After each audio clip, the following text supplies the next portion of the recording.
भीष्म कौन थे और उन्हें किसने श्राप दिया था? पार्ट 1 में हमने चर्चा किया था कि गंगा देवी अपने पुत्र देवव्रत को लेकर के स्वर्ग चली गई थी। अब इस वीडियो में हम उससे आगे की कहानी सुनेंगे। इससे पहले कि हम वीडियो में आगे बढ़े, यदि अभी तक आपने हमारे चैनल को सब्सक्राइब नहीं किया है तो तुरंत सब्सक्राइब कर ले, ताकि आने वाली वीडियो का नोटिफिकेशन सबसे पहले आपको मिलता रहे। 16 साल गुजर गए।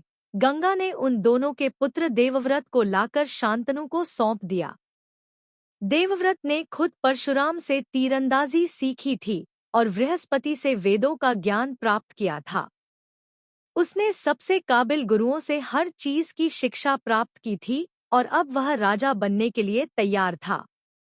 जब शांतनु ने इस भरेपूरे युवक को देखा जो बड़ी जिम्मेदारियां संभालने के लिए तैयार था, तो उनकी निराशा दूर हो गई और उन्होंने बहुत प्यार और उत्साह से अपने बेटे को अपनाया।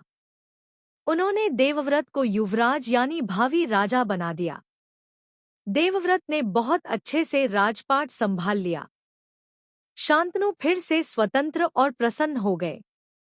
वह फिर से शिकार पर जाने लगे और फिर प्रेम में पड़ गए। मछली के पेट से पैदा हुई मत्स्यगंधी यानी सत्यवती एक सांवली सलोनी युवती बन चुकी थी। मछुआरों के मुखिया दासराज ने उसकी अच्छी देखभाल की थी।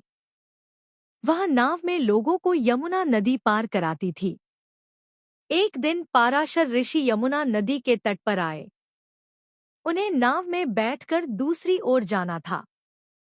जब वह नाव में नदी पार कर रहे थे, तो वह इस मछुआरी युवती के प्रति आकर्षित हो गए और वह भी ऋषि की ओर आकृष्ट हो गई। उसके अंदर हर वक्त यह जद्दोजहद चलती रहती थी कि उसका जुड़वा भाई महल में रहता है और वह मछुआरों के बीच रह रही है। उसने सोचा कि ऋषि के साथ संबंध बनाने पर वह कोई मुकाम हासिल कर सकती है। वे यमुना नदी में एक छोटे द्वीप पर रहने लगे और इस संबंध से एक पुत्र पैदा हुआ। द्वीप पर जन्म होने के कारण उसका नाम द्वैपायन पड़ा। उसका रंग काला था, इसलिए उसे कृष्ण भी कहा गया। बाद में कृष्ण द्वैपायन वेदव्यास के नाम से प्रसिद्ध हुए, जिन्होंने वेदों का संकलन किया और महाभारत की कथा सुनाई। पाराशर अपने पुत्र को लेकर चले गए। जाने से पहले उन्होंने मत्स्यगंधी को यह वरदान दिया कि उसके शरीर से आने वाली मछली की गंध चली जाए और उसके स्थान पर ऐसी दिव्य सुगंध आने लगे जिसे पहले कभी किसी इंसान ने महसूस न किया हो। उससे ऐसे फूल की गंध आने लगी जो अलौकिक था। इस अद्भुत सुगंध के कारण उसका नाम बदलकर सत्यवती यानी सत्य के गंध वाली रख दिया गया। इसे वजह से वो लोगों को आकृष्ट करने लगी। एक दिन शांतनु ने सत्यवती को देखा और उससे प्रेम करने लगे। उन्होंने सत्यवती के पिता के पास जाकर विवाह के लिए उसका हाथ मांगा। जब मछुआरों के मुखिया दासराज, जो अपने आप में एक छोटा मोटा राजा था, ने सम्राट को अपनी दत्तक पुत्री का हाथ मांगते देखा, तो उसे यह सौदा करने का अच्छा मौका नजर आया। वह बोला, मैं आपसे अपनी पुत्री का विवाह तभी कर सकता हूँ अगर उसकी संतान कुरु वंश का उत्तराधिकारी हो। शांतनु ने कहा, यह संभव नहीं है। मैंने पहले ही अपने पुत्र देवव्रत को गद्दी सौंप दी है। वह कुरु वंश पर राज करने के लिए सबसे बेहतर शासक है।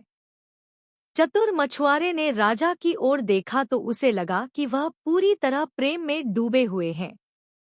वह बोला, फिर मेरी बेटी को भूल जाइए। शांतनु ने उससे प्रार्थना की। उन्होंने जितनी ज्यादा विनती की, मछुआरे को उतनी ही आशा नजर आने लगी। उसे कांटे में बड़ी मछली फंसती दिख रही थी। वह बोला, यह आपके ऊपर है। अगर आप मेरी बेटी को चाहते हैं, तो उसकी संतान को राजा बनाना ही होगा, वरना खुशी खुशी अपने महल लौट जाइए। शांतनु एक बार फिर निराशा में डूबकर महल चले गए। वह सत्यवती को अपने दिमाग से निकाल नहीं पा रहे थे। उसकी सुगंध ने इस तरह से उन्हें सम्मोहित कर दिया था कि वह एक बार फिर राज्य के मामलों में दिलचस्पी खो बैठे।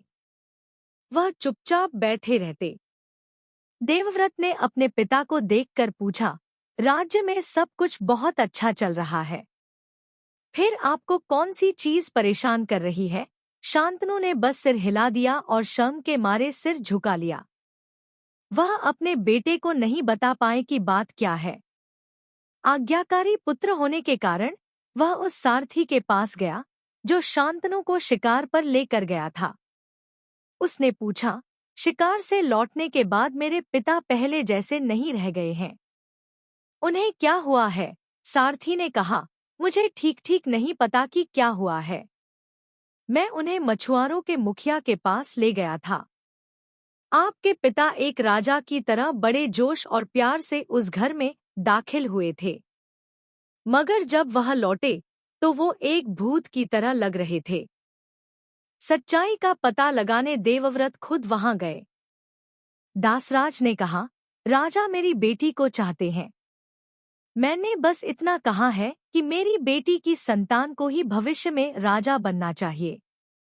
यह एक मामूली सी शर्त है, बस आप इसके आड़े आ रहे हैं। देवव्रत ने कहा, इसमें कोई समस्या नहीं है।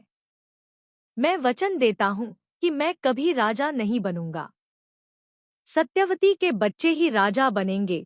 मछुआरा मुस्कुराते हुए बोला, आप अभी एक युवक हैं और ऐसी बातें कहने का साहस दिखा सकते हैं, मगर बाद में जब आपके अपने बच्चे होंगे तो वे सिंहासन के लिए लड़ेंगे। फिर देवव्रत ने कहा, मैं कभी विवाह नहीं करूंगा और बच्चे पैदा नहीं करूंगा ताकि सत्यवती के बच्चों को ही राजा बनने का अवसर मिले। मछुआरा भोजन करते हुए सावधानी से मछली की हड्डियां निकाल रहा था। उसने ऊपर देखा और बोला, हे युवक, मैं आपकी बातों की तारीफ करता हूँ, मगर आप जीवन के बारे में नहीं जानते। विवाह न करने पर भी आपके बच्चे हो सकते हैं। फिर देवव्रत ने चरम कदम उठाया और खुद को नपुंसक बना लिया। उन्होंने प्रतिज्ञा ली, मैं कभी बच्चे पैदा नहीं करूंगा। अब मैं बच्चे पैदा करने के काबिल नहीं हूँ। क्या इससे आप संतुष्ट हैं? आखिरकार मछुआरे ने हाँ कह दी। हर किसी ने कहा, यह सबसे सख्त चीज है जो एक पुरुष खुद के साथ कर सकता है। इसलिए लोगों ने उन्हें भीष्म कहा, जिसने बिना किसी के मजबूर किए अपने साथ भीषण सख्ती की। इसके बाद शांतनु ने सत्यवती से विवाह कर लिया। शांतनु और सत्यवती के 2 बच्चे हुए।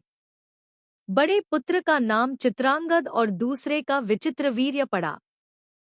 चित्रांगद एक अहंकारी युवक था। एक दिन वह वन में गया। एक गंधर्व, जो असाधारण क्षमताओं वाला प्राणी होता है, कहीं से वहां आया। उसका भी नाम चित्रांगद था। जब गंधर्व ने युवक से उसका नाम पूछा तो युवक ने गर्व से कहा, मेरा नाम चित्रांगद है। गंधर्व हंसने लगा और बोला, तुम्हें खुद को चित्रांगद बुलाने का साहस कैसे हुआ? चित्रांगद मैं हूँ, यह मेरा नाम है। तुम यह नाम धारण करने के लायक नहीं हो। बेहतर होगा कि तुम इसे बदल लो। राजकुमार तैश में आकर बोला, तुम्हारी ऐसा कहने की हिम्मत कैसे हुई? लगता है तुम बहुत जी लिए। मेरे पिता ने मेरा नाम चित्रांगद रखा है, यह मेरा नाम है। चलो हम युद्ध लड़कर इसे तय करते हैं। दोनों में लड़ाई हुई और एक पल में राजकुमार की मृत्यु हो गई। यदि यह वीडियो आपको पसंद आई हो तो आप इस वीडियो को लाइक करें, कमेंट करें और साथ ही अपने इष्ट मित्रों के साथ शेयर भी करें।